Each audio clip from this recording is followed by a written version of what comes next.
नमस्कार, मैं प्रिया। आज है 9 अगस्त। खबरों की तरफ बढ़ने से पहले एक नजर सुर्खियों पर। पंचायत चुनाव के तुरंत बाद इस नई योजना पर होगा काम। ई संजीवनी ग्रामीणों को दे रही है चिकित्सीय सलाह।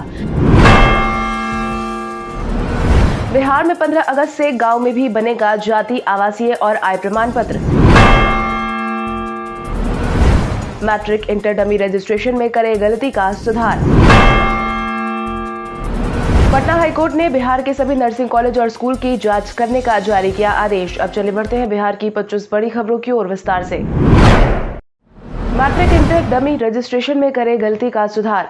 बिहार बोर्ड की तरफ से हाल ही में रजिस्ट्रेशन को लेकर डमी कार्ड जारी करने की तारीख का ऐलान किया गया था, जिसके तहत यह रजिस्ट्रेशन कार्ड आज जारी होने वाला है। इसके साथ ही बिहार बोर्ड ने ऐसे छात्रों को भी सुझाव दिया है जिनके रजिस्ट्रेशन कार्ड में गलती से गलत जानकारी दर्ज हो गई है। बोर्ड की तरफ से मिली जानकारी के अनुसार ये डमी रजिस्ट्रेशन कार्ड 12 अगस्त तक अपलोड रहेगा। स्टूडेंट त्रुटि सुधार कराने के लिए अपने हस्ताक्षर के साथ डमी रजिस्ट्रेशन कार्ड को 2 प्रति अपने विद्यालय में प्रधान, मुहर एवं तारीख सहित प्राप्त कर अपने पास सुरक्षित रख लेंगे। दूसरी प्रति विद्यालय के प्रधान के पास संधारित रहेगा। इसके बाद नाम माता पिता के नाम में परिवर्तन नहीं किया जाएगा। इसके साथ ही बिहार बोर्ड ने ऐसे छात्रों को भी मौका दिया है जिन्होंने रजिस्ट्रेशन और सूचीकरण के लिए शुल्क जमा नहीं किया था। बिहार में सब्जी उपजाने वाले किसानों को नहीं होगी अब पूंजी की कमी। बिहार में सब्जी उत्पादकों को बिहार सरकार बड़ी राहत देने वाली है। मिली जानकारी के अनुसार राज्य सरकार प्रखंड स्तरीय प्राथमिक सब्जी उत्पादक सहयोग समिति से संबंधित किसानों का सहकारी बैंक के माध्यम से ऋण सुविधा मुहैया करवाने जा रही है। इसको लेकर सहकारिता विभाग अपनी तरफ से 1.5 लाख सब्जी उत्पादकों को किसान क्रेडिट कार्ड से जोड़ने जा रहा है। इस सब्जी किसानों की पूंजी की समस्या तो दूर होगी ही, इस काम में राज्य के सहकारी बैंक की मदद ली जाएगी। पहले चरण में 25,000 सब्जी उत्पादकों को किसान क्रेडिट कार्ड देने की प्रक्रिया चल रही है। दूसरे चरण में 50,000 सब्जी उत्पादक और तीसरे चरण में 75,000 सब्जी उत्पादकों को लाभ मिलेगा। साथ ही 20 जिलों के किसानों को फिलहाल इस योजना से जोड़ा जाएगा, जिसमें भोजपुर, बक्सर, छपरा, गोपालगंज, सिवान, पटना, नालंदा, वैशाली, समस्तीपुर, बेगूसराय, मुजफ्फरपुर, पूर्वी चंपारण, पश्चिम चंपारण, शिवहर, सीतामढ़ी, दरभंगा, मधुबनी, सहरसा, मधेपुरा, सुपौल जिले का नाम शामिल है।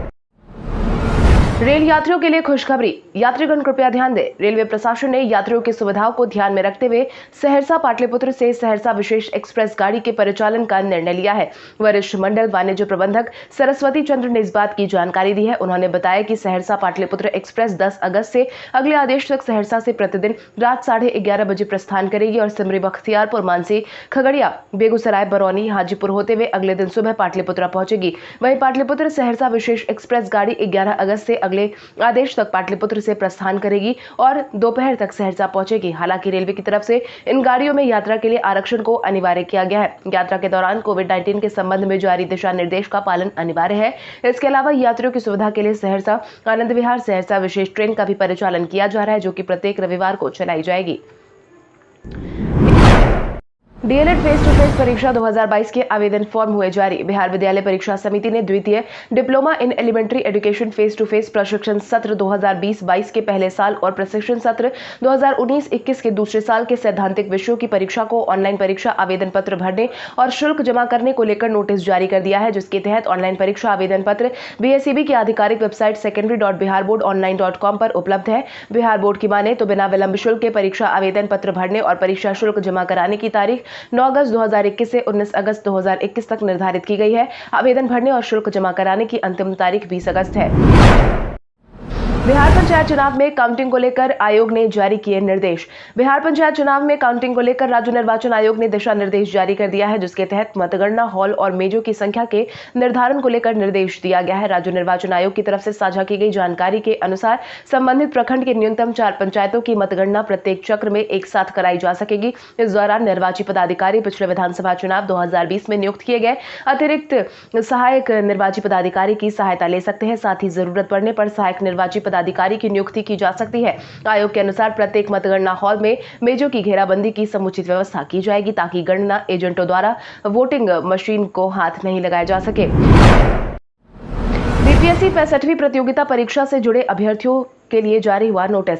बिहार लोक सेवा आयोग 65वीं प्रतियोगिता परीक्षा से जुड़े अभ्यर्थियों के लिए अहम सूचना। बीपीएससी की तरफ से हाल ही में नोटिस जारी कर उम्मीदवारों को बताया गया है कि साक्षात्कार पत्र में ऑनलाइन आवेदन प्राप्त करने की अंतिम तारीख 11 अगस्त 2019 अंकित हो गई है। इसे अभ्यर्थी 13 अगस्त 2019 तक समझे। बाकी सभी सूचना पहले की तरह ही जारी रहेगी, क्योंकि मिली जानकारी के अनुसार संयुक्त सचिव सह परीक्षा नियंत्रक अमरेंद्र कुमार की माने तो 65वीं संयुक्त प्रतियोगिता परीक्षा से राज्य में 450 अधिकारियों की नियुक्ति होगी। इसी महीने सफल अभ्यर्थियों का साक्षात्कार आयोजित किया जाएगा। आपको बता दें 66वीं संयुक्त प्रतियोगिता परीक्षा के लिए 691 पदों पर नियुक्ति हो रही है। आज बिहारी बर्थडे स्पेशल में हम बात करेंगे आचार्य पूजन सहाय की। आचार्य पूजन सहाय का जन्म आज ही के दिन 1893 को बिहार के भोजपुर जिले में हुआ था। आचार्य शिव पूजन सहाय एक प्रसिद्ध हिंदी और भोजपुरी उपन्यासकार, संपादक और गद्य लेखक थे। उन्होंने हिंदी कविता के साथ साथ कथा साहित्य में आधुनिक प्रवृत्तियों को आगे बढ़ाने में योगदान किया है। उनके ग्रंथ माता का आंचल भी CBSE की किताब में छपे हैं। माता का आंचल पाठ में उन्होंने मां के साथ एक अद्भुत बंधन दिखाया है। पटना हाईकोर्ट ने बिहार के सभी नर्सिंग कॉलेज और स्कूल की जांच करने का जारी किया आदेश। स्वास्थ्य विभाग द्वारा राज्य में संचालित सभी सरकारी और निजी नर्सिंग कॉलेज और स्कूल में बिहार नर्सिंग काउंसिल के दिशा निर्देश का पालन को लेकर जांच करने का आदेश जारी कर दिया गया है, जिसके तहत पटना उच्च न्यायालय के मुख्य न्यायाधीश न्यायमूर्ति संजय करोल की अध्यक्षता वाली 2 न्यायाधीशों की खंडपीठ के आदेश का इंतजार किया जा रहा है। मिली जानकारी के अनुसार 20 अप्रैल 2018 को राज्य सरकार द्वारा nursing college BSc nursing college की स्थापना को लेकर जारी दिशा निर्देश के तहत जरूरी आवश्यकताओं की जांच की जाएगी। इसके साथ ही जरूरी मानकों को पूरा नहीं करने वाले राज्य में संचालित नर्सिंग स्कूल और कॉलेज के खिलाफ कानूनी कार्रवाई भी की जाएगी। बिहार में 15 अगस्त से गांव में भी बनेगा जाति आवासीय और आय प्रमाण पत्र। पंचायतों में जल्द ही सहायक की तैनाती शुरू होने वाली है, जिसके बाद बिहार में जाति आवासीय और आय प्रमाण पत्र को बनाने की प्रक्रिया गांव में ही शुरू होने वाली है, जो कि 15 अगस्त से शुरू होने का अनुमान लगाया गया है। 15 अगस्त के बाद RTPS काउंटर सुबह 10 बजे से शाम 5 बजे तक जनता को संबंधित सुविधाएं उपलब्ध करवाएगा। इसका मूल उद्देश्य प्रत्येक ग्राम पंचायत स्तर पर राज्य सरकार की तरफ से उचित साधन और बुनियादी सुविधा और सेवाओं की उपलब्धता सुनिश्चित करना है, जिसके तहत बिहार में अब किसी को भी जाति, आय और निवास और अन्य प्रमाण पत्रों के बनाने के लिए अंचल कार्यालय जाकर लंबी लाइन लगाने की आवश्यकता नहीं होगी। अब इसके लिए ऑनलाइन आवेदन के बाद उसको प्राप्त करने का कार्य पंचायत स्तर पर ही पूरा हो जाएगा। वहीं काउंटर स्थापित करने के लिए राज्य सरकार की तरफ से प्रत्येक पंचायत को फर्नीचर और अन्य सामानों के लिए धनराशि आवंटित की जा चुकी है। पंचायत चुनाव के तुरंत बाद इस नई योजना पर होगा काम। बिहार में पंचायत चुनाव को लेकर तैयारियां तेज हो गई हैं, जिसके तहत पंचायत चुनाव का आयोजन सफल करवाने की तैयारी हो रही है। हालांकि इन सबके बीच बिहार में पंचायत चुनाव के बाद नई योजना पर बिहार सरकार काम करने वाली है, जिसके तहत ग्राम पंचायत चुनाव के तुरंत बाद ही गाँव में स्ट्रीट लाइट लगाने को लेकर काम शुरू किया जाएगा। इसको लेकर बिजली के पोल के सर्वे का काम पूरा कर लिया गया है। हर वार्ड में औसतन 10 सोलर स्ट्रीट लाइट लगाने की योजना है। इस तरह 10 लाख से अधिक लाइटें लगाई जाएंगी। शहर की तरह गांव में भी रातों में रोशनी रहे, इसी मकसद से राज्य सरकार के 7 निश्चय पार्ट 2 में भी इस योजना को शामिल किया गया है, जिसकी जानकारी पंचायती राज विभाग के मंत्री सम्राट चौधरी ने दी है। गाँव की गलियों और चौराहों पर अब 20 वॉट के LED बल्ब लगाए जाएंगे। टोक्यो ओलंपिक में भारत ने किया समापन। टोक्यो में 16 दिन तक चले ओलंपिक गेम्स का बीते दिन समापन हो गया है। वहीं इस बार के ओलंपिक में भारत ने टोक्यो ओलंपिक में भारोत्तोलक मीराबाई चानू के रजत पदक से शानदार शुरुआत की। हॉकी में 41 साल से चला आ रहा पदक का इंतजार भी खत्म हुआ। भारोत्तोलन में पहला रजत पदक और 9 साल बाद मुक्केबाजी में पहला पदक भारत की झोली में आया, जबकि badminton star PV Sindhu 2 Olympic पदक जीतने वाली पहली महिला खिलाड़ी बनी।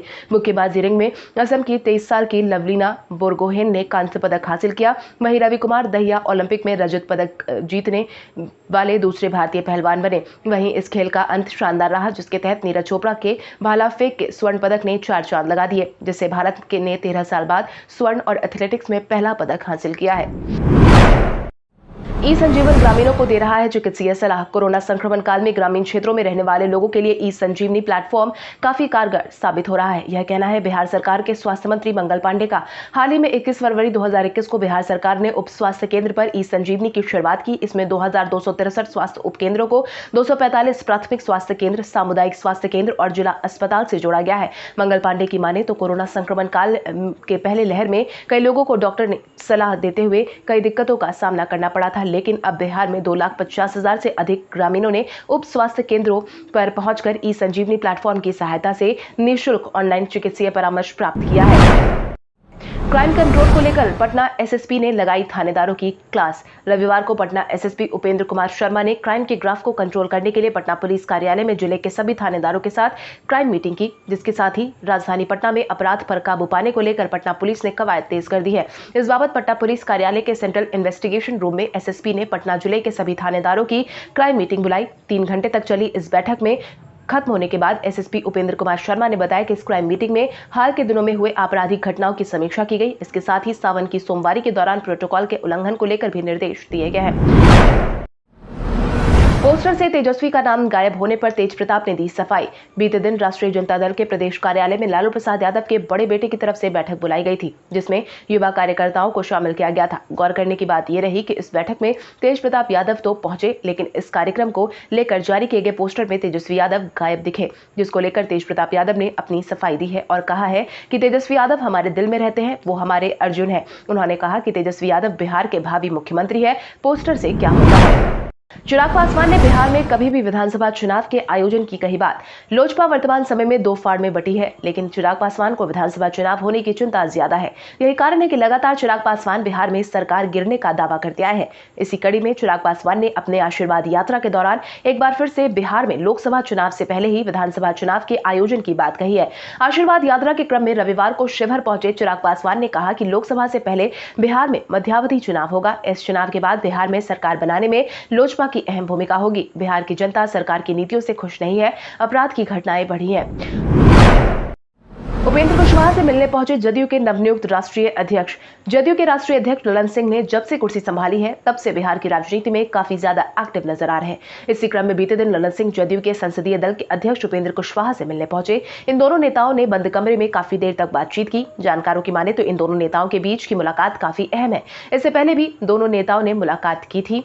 जानकारों के अनुसार जदयू के राष्ट्रीय अध्यक्ष नियुक्त होने के बाद ललन सिंह हाल ही में पटना लौटे थे, जहां उनका भव्य स्वागत किया गया था। वहीं पटना आने के बाद उन्होंने मुख्यमंत्री नीतीश कुमार से भी शिष्टाचार मुलाकात की थी, जहां पर कई बातों को लेकर चर्चा हुई है। जदयू दफ्तर से हटा आरसीपी सिंह के स्वागत वाला पोस्टर। बिहार में पोस्टर की राजनीति कई मायनों में अहम मानी जाती है। पोस्टर में शामिल किए गए चेहरों को दोस्त तो गायब हुए चेहरों को दुश्मन की नजर से देखा जाता है।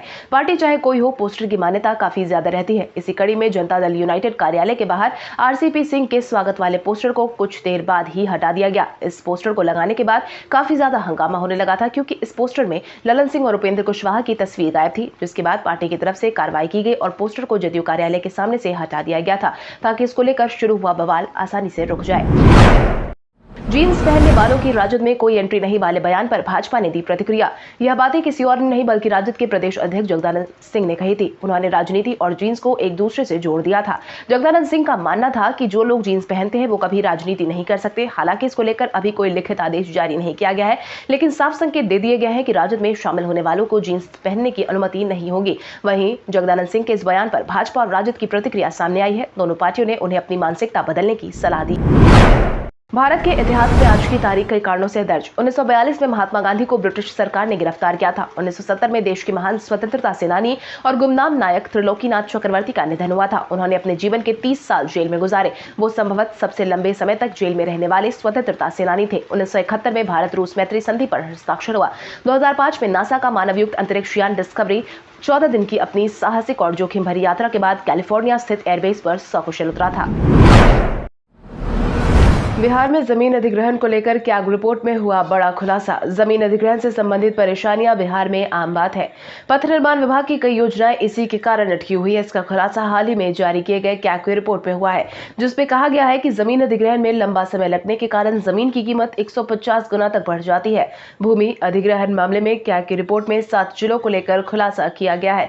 सीएजी ने जो खुलासा किया है उसमें 2012 में जो वास्तविक कीमत थी, 2017 में संशोधित कीमत में 150 गुना से अधिक की वृद्धि हो गई है। अररिया, पूर्वी चंपारण, पश्चिम चंपारण, किशनगंज, मधुबनी, सीतामढ़ी, सुपौल जिले में 552 किलोमीटर से अधिक की लंबाई में जमीन का अधिग्रहण किया गया है।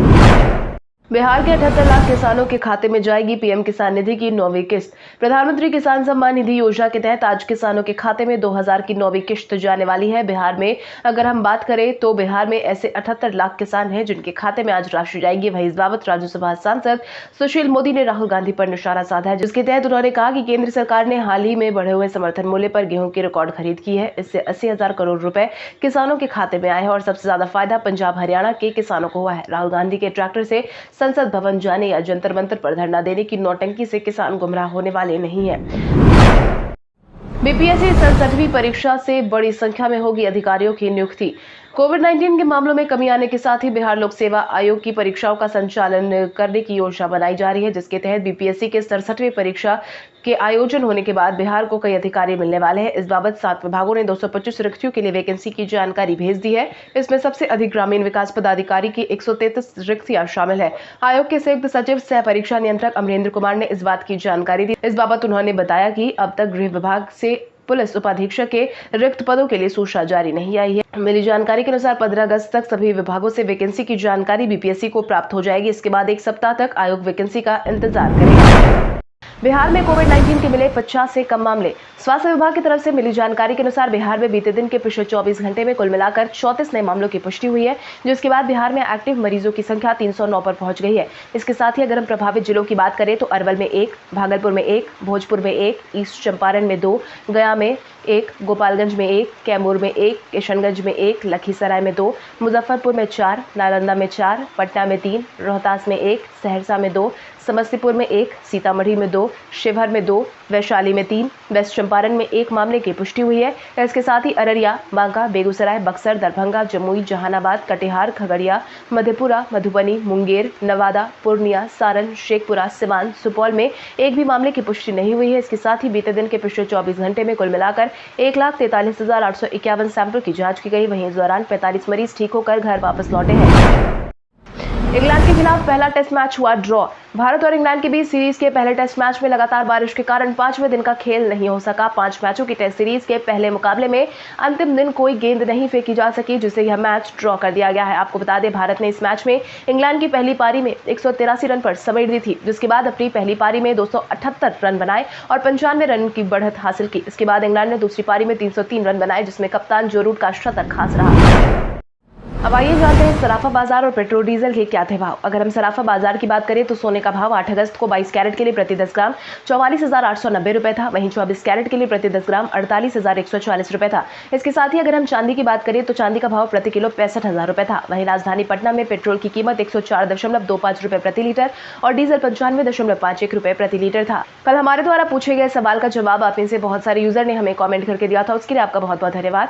आप में से जिन यूजर का कमेंट हमें अच्छा लगा है उनके नाम है अनीश गुड़िया, सोनू कुमार, नीतीश कुमार, लाला कुमार, जयप्रकाश यादव, विवेक कुमार, मुकेश कुमार यादव, राजीव रंजन, सत्यप्रकाश कुमार, निकिता कुमारी, सविता रॉय, प्रीति यदुवंशी, सिंधु कुमारी, सरोज कुमार, मोहित कुमार। इसके अलावा हमारी टीम को और भी लोगों के जवाब अच्छे लगे हैं, मगर समय के अभाव के कारण हम उनका नाम नहीं ले पाए, लेकिन आप हमारे सवालों का जवाब देते रहे। हम कल आपका नाम लेने की पूरी कोशिश करेंगे। तो चलिए बढ़ते आज के सवाल की ओर। आज का सवाल कुछ इस प्रकार है, ओलंपिक जैसे खेल में मेडल जीतने के लिए भारत सरकार को कौन कौन से उपाय करने चाहिए? अपने जवाब हमें कमेंट करके जरूर बताएं। इसके साथ ही आज के लिए बस इतना ही। बिहार की बड़ी खबरों से अपडेटेड रहने के लिए हमारे YouTube चैनल को सब्सक्राइब करें और बेल आइकॉन दबाना ना भूलें। धन्यवाद।